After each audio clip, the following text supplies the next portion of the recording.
Winter sowing can be a great way to grow tons of perennials from seed for dirt cheap. Pardon the pun. But after years of using the traditional milk jug method, I've found it's incredibly time consuming and it's also less eco-friendly than you'd think. So in this video, I'm going to show you 3 better and faster ways to do your winter sowing so you can grow tons of plants and build yourself an abundant paradise of a garden. And if you're watching this in April or May, I've got you covered. One of these tricks can save you months and let you start your winter sowing even as late as spring. Milk jugs have become a popular option for winter sowing for 4 main reasons, the biggest one being that they're easy to access. But the time it takes to prepare a single milk jug can be a lot. I actually didn't manage to do any winter sowing last year simply because I didn't have time to make the jugs. And what's worse is, after all that prep work, you'll probably only get 1 use out of each jug, since they don't hold up great after the season, and our containers need to be sterile to avoid getting our seedlings sick. And while our clean milk jugs are definitely recyclable, our filthy post-winter sowing milk jugs probably aren't, since most plastics can only be recycled if they're very clean. So how can we do better by the environment and save ourselves a ton of time? Well, to start, let me show you a method that's really similar to the jugs, but way faster. And by the way, many of the seeds I'm sowing this year are collected from wild native plant populations near my home. This is a high heel storage box, and it has all 3 of the other features that make milk jugs so popular for winter sowing. Number 1, these boxes can let water in and out, because I've drilled holes in both the lid and the bottom of the container. 2, because they're meant to store high heels, these boxes are very deep, which gives us plenty of room for our plant roots to grow in the spring. And 3, these boxes have removable lids, so we can easily pull out our seedlings in the spring. And unlike the milk jugs, there's none of that taping and untaping the side seam business, which if you've done it before, you know how frustrating it can be trying to get a good seal. And here's where we see the big time savings. Once we've drilled the holes in the top and bottom once, we can reuse these boxes year after year. Future you won't be starting from scratch making a dozen containers every January anymore, you lucky future duck. The key to reusing them is that we can remove the lid, and it's wide open and super easy to clean out the inside with something like rubbing alcohol. This will be important to keep our boxes sanitary and to avoid introducing diseases that could kill off all our seedlings. Each year, we'll want to use a fresh, moistened but not wet, sterile growing medium. I personally avoid peat moss because it's pretty harmful for the environment and destroys important habitat. But sand can work well and can even be boiled to reuse it from year to year. Or a sterile seed-starting soil mix works well too. A word of warning, if you leave your sand outside in freezing temperatures, you might need a Louisville slugger to break it up. Or a Klingon warrior's blade actually works pretty well. The garden center was selling these for dividing perennials. I guess they're Trekkies. Anyway, I'm testing these high heel boxes out this year, and I'm excited to see how they do. But one drawback is that these boxes can be a bit expensive. I waited to buy these on sale, but they still cost me about $6.50 a box. Although they are still fairly efficient since you could sow a lot of seedlings in a single box. A second potential problem is that I'm not sure how many years these boxes will hold up. Cold weather can make plastic pretty brittle, so I'm experimenting and will keep you posted as I learn more over the coming years. But our next option is one that's been proven well to hold up to the test of time. These are called containers. See why? Pretty cute, huh? These containers require basically no prep time except for popping all the cones into the tray, filling them with your sterile growing medium, and planting your seeds. And they're nice and deep to allow strong root development.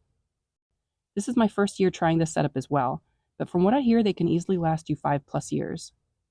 Jeez. What's going on with the soil? I told the people this would be fast. Okay. I'm planting a sort of diversity tray here from all the seeds I've ordered over the past few years but failed to get growing. There are 14 rows of 7 cones, and I'm doing 1 row for each species, so that's 14 species total. And I'm labeling each row using these little wooden tongue depressors. The main drawback with these containers is that, unlike the high heel boxes, which have that nice lid on the top, these are totally open with no protection for the soil surface. That means that other seeds drifting around in the environment could easily land on your tray and germinate, and a second plant growing in your containers could potentially outcompete and kill the plants you're trying to grow. That actually happened to me one year with the milk jug method, and I lost all the plants in one of my jugs. To try to keep out any stray seeds, I'm reusing one of my blueberry bush sacks here. That probably has a real name, but it's basically just a large, tight mesh bag that I can put my container rack inside of. This will let sun and water in, but should prevent any foreign seeds from getting onto the soil and contaminating my winter sowing. These containers definitely save a lot of prep time since they're ready to go out of the box, but they're still not super cheap. This particular setup cost me about $50 total, although the reusability factor means you'll see more savings the longer you can use these. But we do have a third option that's super simple and very inexpensive.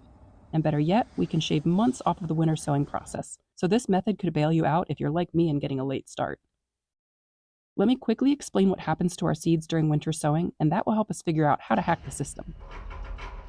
Imagine our seeds are like little bank vaults. Inside each vault is a plant embryo, and it's surrounded by a little snack pack, which gives our embryo just enough food to get itself sprouted up through the soil and safely into sunlight. But timing is critical.